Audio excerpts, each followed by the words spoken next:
Well, hello there. Hello, Ski. It's evening, and all three of our kids are in bed. Ooh, all three of our kids. Well, three of our kids are in bed. Yeah. The fourth one is over here on the couch. I gotta get used to saying that. Hey, who knows this game? Rhino Hero, let us know. Such it's a good awesome. game. For ages 5 to 99.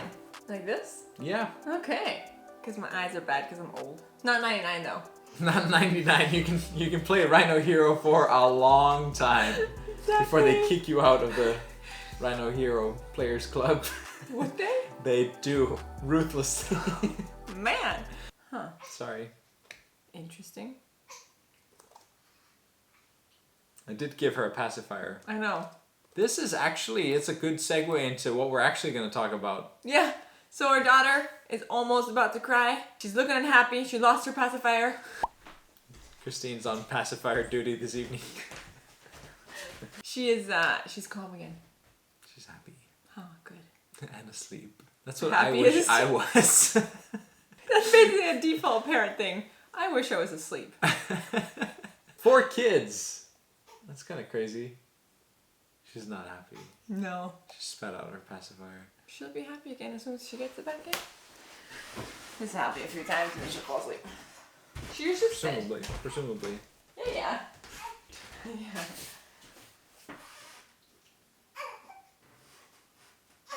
Why don't we pause these? And then I'll see if she wants more food. Honestly, though, can you think of a better way to start this video than exactly this?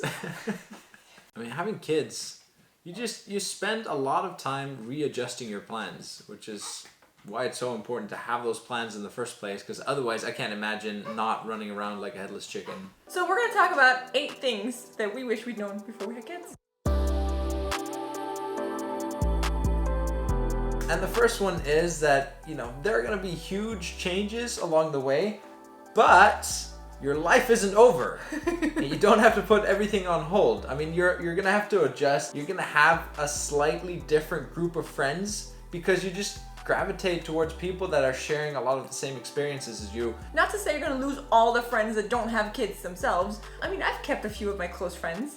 And we still see each other. Sounds like you just otherwise No. discard them. No, I mean, I think it just naturally happened with some of them. We just kind of drifted apart when I started having kids and they didn't. Something just kind of takes over and becomes a little bit more important. And you just talk a lot more about poop and diapers and stuff like that. And people with kids, they appreciate and they know that that's not weird. Should we start the game? Let's start the yeah, game. sure. I'm just going to start. I had some friends who were like, well, now that I'm having kids, I'm not going to travel for the next 10 years. And I'm like, that's so sad because we love to travel. I mean, I love to travel before I met you. You love to travel before you met me. And then together we're just like, let's just go everywhere. Let's travel. Yeah. So if I had to put that on hold for 10, 15 years, that would be really sad. First of all, it is more difficult to travel with kids, and you're not gonna nail it the first big trip you go on. But you kind of just have to jump in and do it because you learn so much more by doing it. About traveling with kids and doing things with kids. I think there's no better school than taking the kids out and actually talking about what you see and what you taste and what you smell and what you experience. It's not over, it's not impossible, it's difficult, especially to begin with, but you learn to deal with it. If something is important to you, then you can make it work. Okay. Rhino Hero! There's a rhino there. I noticed you put it all the way on the other side. I did so they can see the rhino. Isn't that nice of me? That is true, it's very considerate. It's not Towards because them. it's harder for you. Well, this certainly will not thwart me. So one thing you should probably know about us is that when we play board games, we don't like each other, and that's okay. If we can be But not there's nice. a mutual understanding of the etiquette between the two of us. And when the game is around playing over, board games. we're good again. Back to normal, loving each other. Sometimes. Sometimes. Depends on how the board game goes. Well, I'm gonna be considerate again. Yeah. Anyways, what's the next point then? Next point is that kids are different. Now we have 4 kids. I've realized even with little Olivia here, her personality is already different at, age 11 days than our previous 3 kids. And you just kind of have to work around that. Going into having kids, the expectation is oh, we'll have kids and kids are different than adults. But no, kids are all different from each other. Maybe no huge surprises if you think about it, but I think a lot of the time we just didn't think about it. We didn't realize it until they got a little bit older. We had our second kid and we're like, wait a second, all the stuff that worked for Marcus is not working now for Emilia. At all. No. At all. You Yeah. have to think about like, what is it that they like? What is it that motivates them? What is it, like getting Emilia ready in the mornings? I mean, we can tell her 20 times, it's time to clean up now and start getting ready for school. And it's not really until we start telling her, hey, if you want to have like a cozy time at breakfast and not be late running out there, because she enjoys the cozy times. All of a sudden, then it clicks and she'll start cleaning up. Exactly. More likely. Yeah. Not always. Yeah. Kids are unpredictable. Just like this game. It really doesn't help that like this table is quite wobbly. I know. Especially now when you play with kids. Yeah, it's I anticipate easier. now it'll like go all the way up. Yeah. They can't even see it when we finish it. It is easier when it's just the two of us.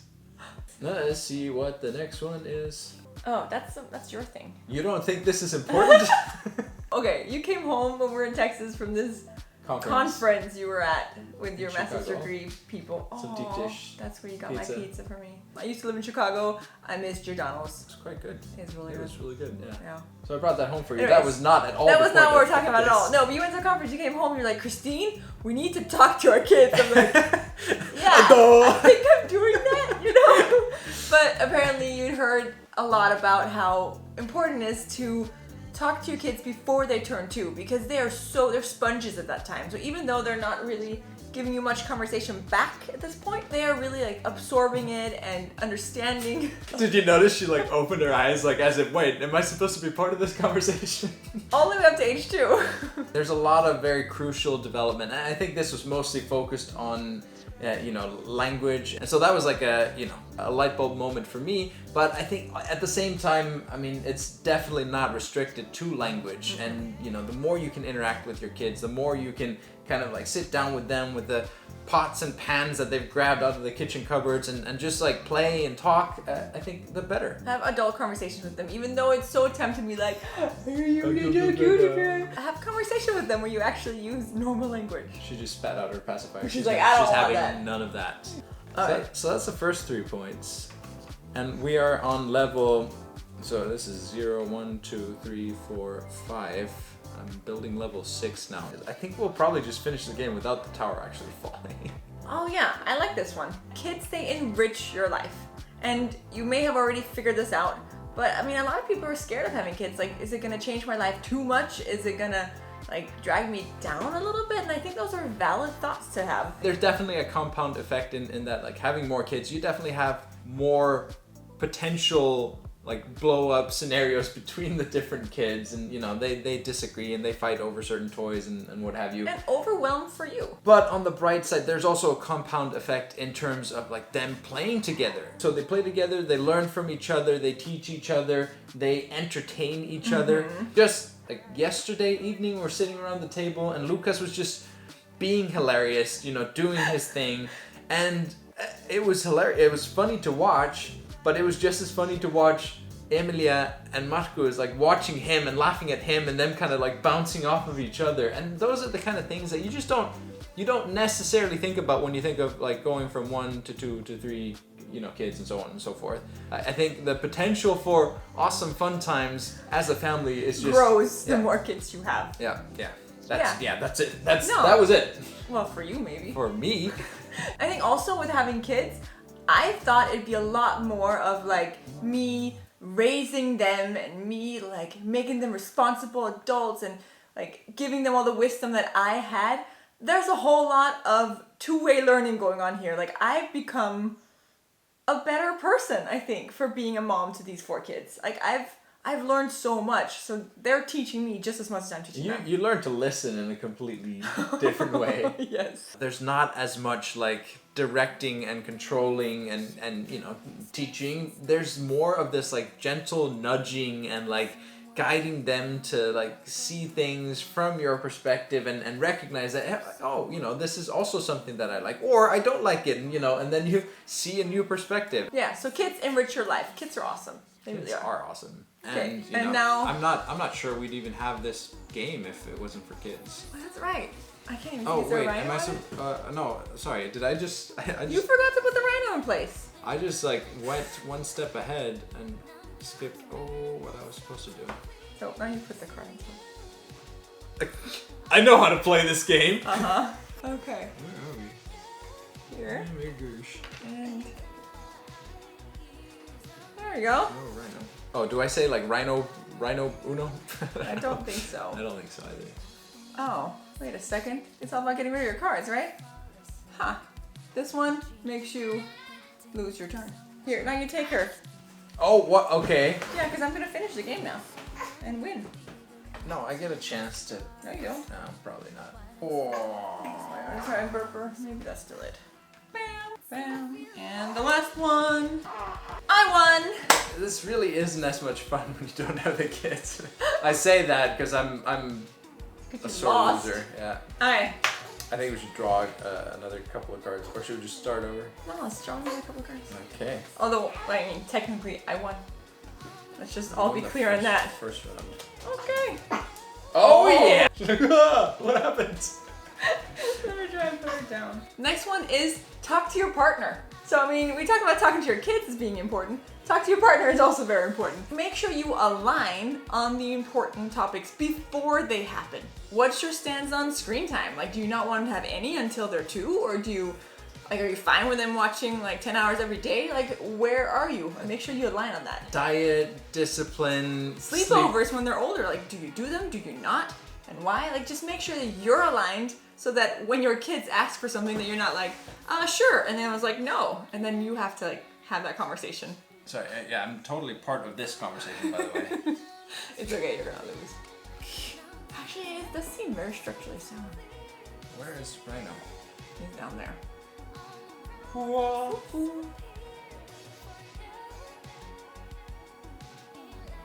Nice. Okay. Easy. Barely an inconvenience. Was there anything else on that You one? have to put a top on. Gosh. I think that was that. Talk to your partner.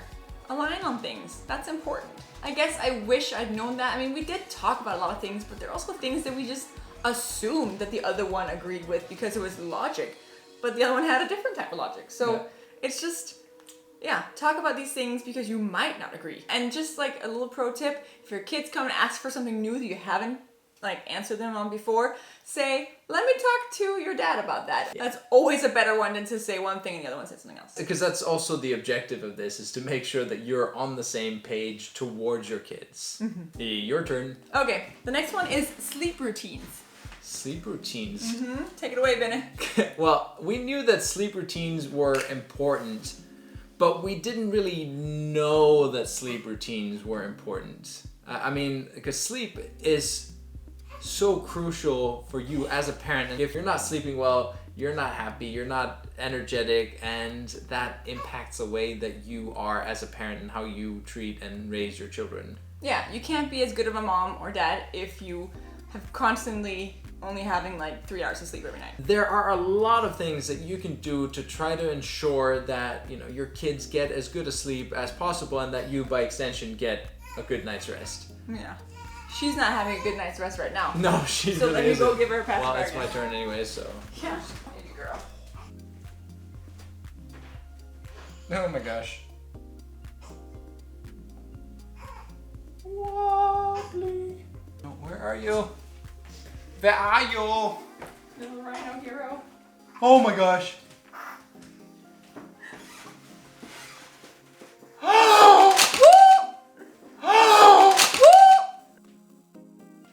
I won again.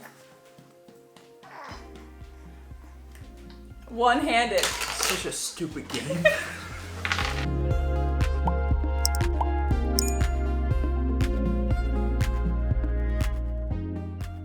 Kids, they do have different needs for naps. Naps are really important for your sanity, but also for their non-crankiness.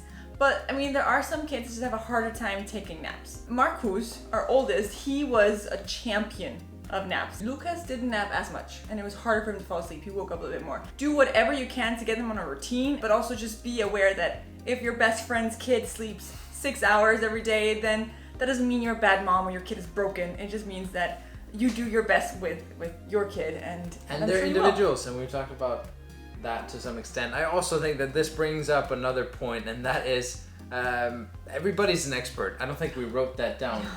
but everybody's an expert on your kids, and they'll tell you, okay, where your kid should be in terms of like motor skills and language development and, you know, sleep and eating and what and have some you. of these experts are actually experts, but still take it with a grain of salt. I remember with our first kid, Marcus, I got so much unsolicited advice from like nice, well-meaning people, and to begin with, I got a little offended. I was like, I mean, I know these things. Like, I know these basic things at least. I mean, there's so many things I don't. But I realized that people, they don't do it to be mean. So I just kind of learned, especially with the second and third and fourth kid, is like, say thank you and smile. It's like, oh, thank you so much. And then you take the stuff that is actually helpful and you like discard the rest. Number 7 for what I wish I'd known before becoming a parent is that kids are expensive. And, you know, maybe we knew that already, but it gets more and more expensive the more you're convinced that you need everything of the best quality for your kids. Because let me tell you, you don't. Yeah, and there are so many must-haves that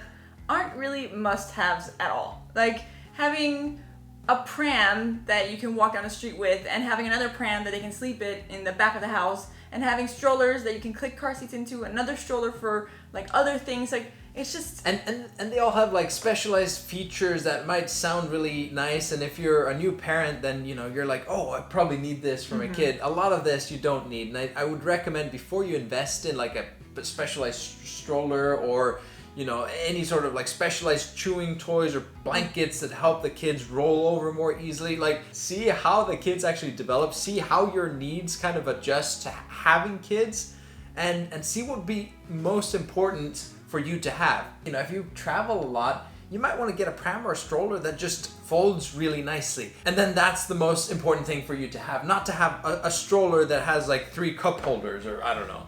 So, you know, those kind of things, I think it's a big business. I think anything that you can slap like baby or toddler or whatever in front of, like you're paying a premium for those kind of products, and it's something to be aware for when you have kids and you're already paying a lot for just, you know, daycare and extra food and the bare necessities. But with her, she's almost 2 weeks now, and she has worn a lot of onesies, and we've washed them. So maybe she's worn like 3-4 onesies again and again, and then like these what are they called? With arms and legs in them, also like a big onesie. Different types of onesies. Yeah, and that's it. She's worn like 2 or 3 of those, and that's it. She's not worn all those super cute outfits. Don't get them in the baby size, because in the beginning they'll just be at home with you. Wait with the super cute clothes until they're actually going to go out and do a photo shoot. Last point for what I wish I'd known before becoming a parent is that it's really good to consider your network. It takes a village to raise a baby, right? And we've tried both things. Like, we've been close to the village, and we've been quite far from at least the village where we grew up. And, you know, when it comes to picking up kids that are sick, you know, from school, or having sleepovers, if we're sick or if we have to be somewhere, you know, having family close by, having good friends close by that can help you in a pinch, that is, it can't be overstated how important that is if you just want to have a more stress-free life with kids. If you're in this alone and you're a single parent, don't really have a lot of family around, I mean, that could very well be as well. But then look around, like, who do you have? Like, we were talking about, like, when we lived in Texas, our friends were really like our big support network. We were all students, so we all used each other, and like we would babysit each other's kids while the men were off at school. I mean, not to say, like, we did have family in Texas as well, and they were also super helpful. Yes, they just thank weren't you. quite as close as like our little community in the student housing.